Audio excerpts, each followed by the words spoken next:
Assalamualaikum warahmatullahi wabarakatuh.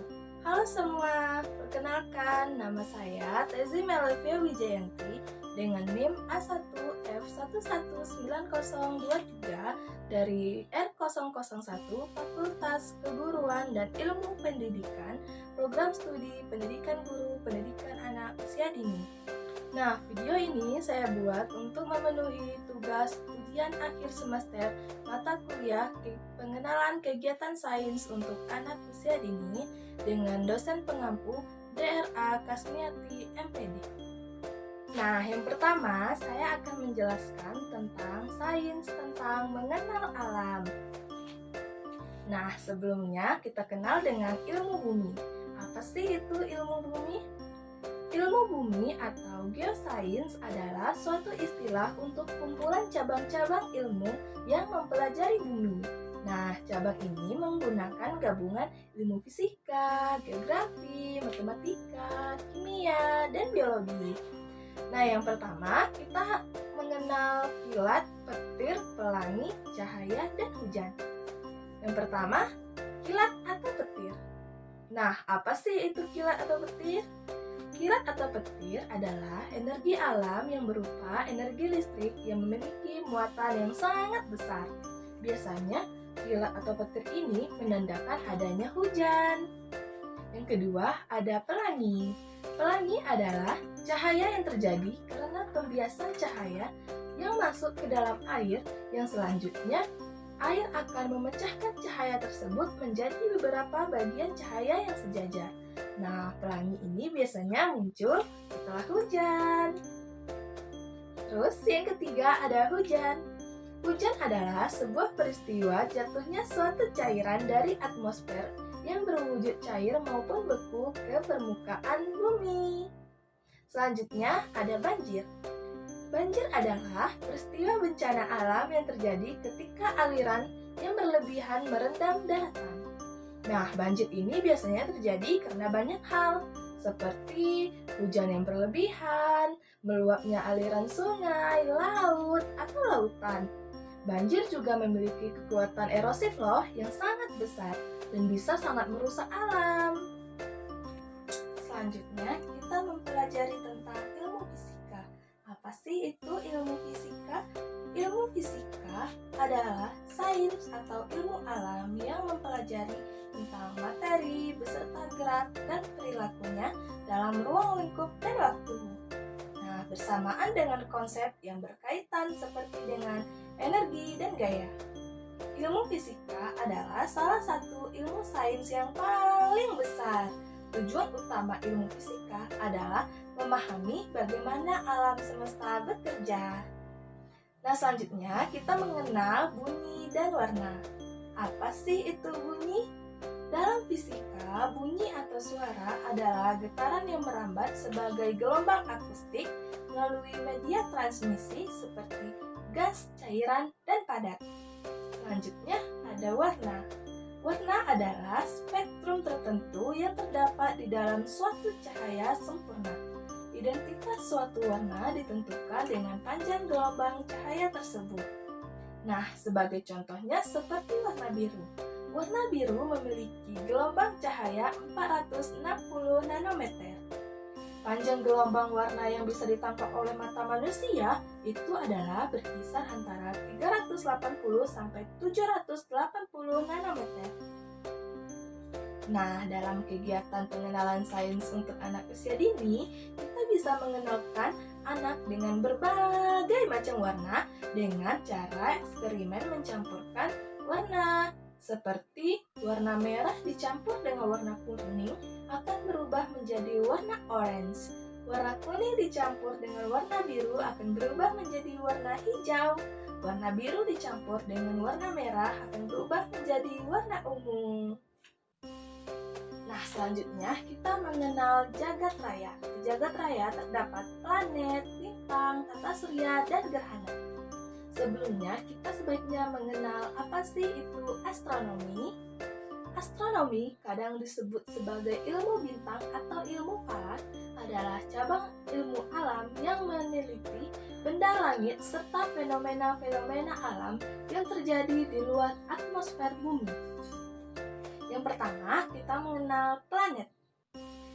Planet atau bintang ziarah adalah benda astronomi yang mengorbitkan sebuah bintang atau sisa bintang yang cukup besar untuk memiliki gravitasi sendiri, tidak terlalu besar untuk menciptakan fusi termonuklir dan telah membersihkan daerah sekitar orbitnya yang dipenuhi dengan planetesimal.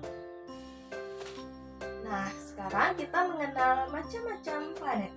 Yang pertama, ada Merkurius. Merkurius adalah planet terdekat dengan matahari yang berputar perlahan sekitar 2 kali atau setiap 3 orbit yang dilengkapinya. Yang kedua, ada Venus. Venus adalah planet kedua yang terdekat dengan matahari yang ukurannya lebih sedikit kecil dari bumi. Karena kedekatannya dengan bumi, maka ia adalah planet terbesar yang terlihat pada malam hari. Yang ketiga, ada Bumi. Bumi menjadi planet ketiga dari matahari dan planet tersial, serta merupakan satu-satunya planet yang diketahui menampung makhluk hidup dan satu-satunya yang diketahui memiliki air cair pada permukaannya. Yang keempat, ada Mars. Mars adalah planet keempat dari matahari yang disebut sebagai planet merah. Warna merah permukaannya berasal dari oksida besi atau karat tanah. Yang kelima, ada Jupiter. Jupiter adalah planet yang lebih jauh dari matahari. Melewati cincin asteroid terletak pada planet terbesar di tata surya kita, yaitu Jupiter yang pertama dari planet raksasa gas. Yang keenam, ada Saturnus. Saturnus adalah planet keenam dari matahari, juga merupakan planet raksasa gas, dan fitur yang mengesankan seperti yang terlihat dari jauh adalah sistem cincin yang luas dan kompleks. Yang ketujuh, ada Uranus. Macam-macam planet lain berputar pada porosnya yang sedikit miring. Berbeda dengan raksasa es Uranus ini, dia berputar pada porosnya yang sejajar dengan orbitnya dengan diameter 31.518 mili atau 50.723 km. Selanjutnya yang kedelapan dan yang terakhir adalah Neptunus. Planet biru Neptunus merupakan planet yang terjauh dari matahari dan seperti Uranus adalah tempat yang sangat dingin dengan kedinginan minus 354 Fahrenheit atau minus 214 Celcius. Nah, selanjutnya kita mengenal bintang. Apa sih itu bintang? Sering kan melihat bintang di malam hari? Bintang adalah benda langit yang memancarkan cahaya yang disebabkan oleh reaksi fusi nuklir yang menghasilkan energi yang terjadi pada intinya. Perlu kita perhatikan bahwa bintang semu bukanlah bintang, tetapi planet yang memantulkan cahaya dari bintang lain dan terlihat bercahaya di langit seperti sebuah bintang. Nah, selanjutnya kita mengenal tata surya. Setelah kita mengenal planet dan bintang, sekarang kita akan mengenal tata surya di langit. Yaitu, tata surya adalah kumpulan benda langit yang terdiri atas bintang yang disebut matahari dan semua objek yang terkait oleh gaya gravitasinya. Selanjutnya kita mengenal gerhana. Apa sih gerhana? Sering kan kita mendengar gerhana? Ada gerhana bulan, gerhana bintang, gerhana matahari. Nah, gerhana adalah fenomena astronomi yang terjadi apabila sebuah benda angkasa bergerak ke dalam bayangan sebuah benda angkasa lainnya. Nah, berikut adalah contoh bentuk beberapa gerhana.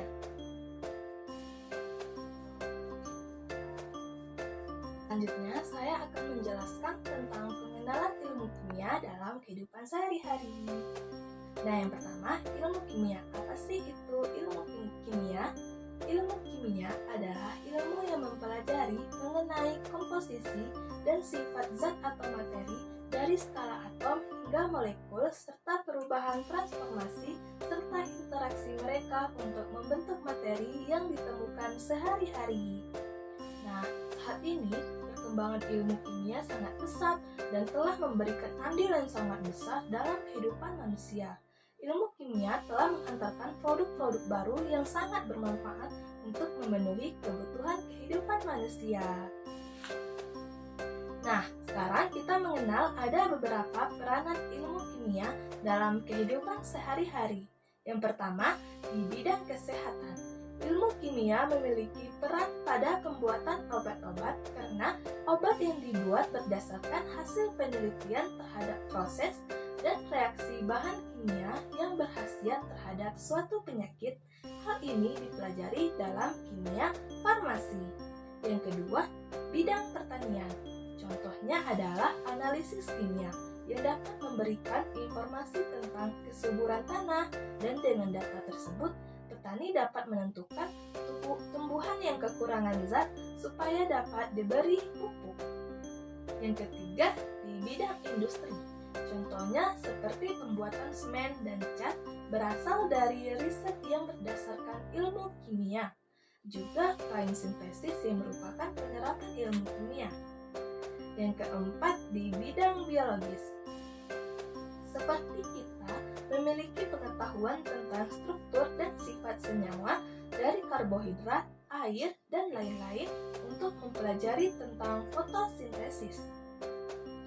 Yang kelima, di bidang arkeologi. Seperti penentuan umur fosil yang menggunakan radioisotop karbon-14, di mana ini adalah penerapan salah satu ilmu kimia di bidang arkeologi. Yang keenam, yaitu bidang hukum. Pemeriksaan alat kriminalitas oleh tim forensik menggunakan penerapan ilmu kimia di dalamnya, yaitu penerapan pemeriksaan DNA. Selanjutnya, bahan kimia yang sering kita temukan sehari-hari baik di dalam rumah maupun di sekolah yaitu adalah air, garam, gula, sabun, pasta gigi, pembersih mulut, baking soda, cuka, alkohol, parfum, dan lain-lain. Nah, selanjutnya saya akan menjelaskan tentang materi dan perubahannya. Materi adalah segala sesuatu yang memiliki massa, menempati ruang, dan memiliki sifat dapat dilihat, dicium, didengar, dirasa, atau diraba. Nah, ada dua sifat materi. Yang pertama, sifat fisis. Sifat fisis adalah sifat materi dengan gejala-gejala fisika. Contohnya seperti wujud atau fase materi, padat, cair, dan gas. Yang kedua seperti titik lebur, titik beku, dan titik didih. Itu daya tahan hantar panas dan listrik. Yang keempat, massa jenis, warna, bau, dan rasa. Yang kelima, sifat tertarik atau tidaknya oleh magnet. Yang kedua ada sifat kimia. Sifat kimia yaitu berhubungan dengan gejala-gejala kimia. Contohnya seperti gas hidrogen dapat berubah menjadi air jika direaksikan dengan gas oksigen. Selanjutnya ada perubahan materi. Yang pertama, perubahan fisika. Perubahan fisika adalah perubahan pada zat yang tidak menghasilkan zat jenis baru. Contohnya seperti beras yang ditumbuk menjadi tepung. Peristiwa perubahan wujud zat yang merupakan perubahan fisika yaitu yang pertama, mencair. Contohnya seperti es mencair, lilin membeku. Yang kedua, membeku. Contohnya seperti es yang beku. Yang ketiga, mengembun. Contohnya seperti embun. 4. Menguap. Contohnya seperti kapur barus. Yang kelima, mengkristal, yaitu contohnya seperti kristal. Yang kedua, ada perubahan kimia. Perubahan kimia adalah perubahan materi yang menghasilkan zat jenis baru. Misalnya pada saat membakar kertas. Adapun perubahan kimia yang pertama ada proses pembakaran, contohnya seperti kayu dan lilin yang dibakar. Yang kedua, proses peragian. Contohnya seperti susu menjadi keju. Yang ketiga ada proses kerusakan, yaitu pelapukan kayu. Yang keempat ada proses biologis makhluk hidup. Contohnya seperti proses fotosintesis. Yang kelima ada proses pertumbuhan dan perkembangan makhluk hidup. Contohnya seperti tumbuhnya seorang bayi menjadi dewasa. Nah, demikianlah penjelasan materi dari saya hari ini. Terima kasih telah menonton. Wassalamualaikum warahmatullahi wabarakatuh. Dadah!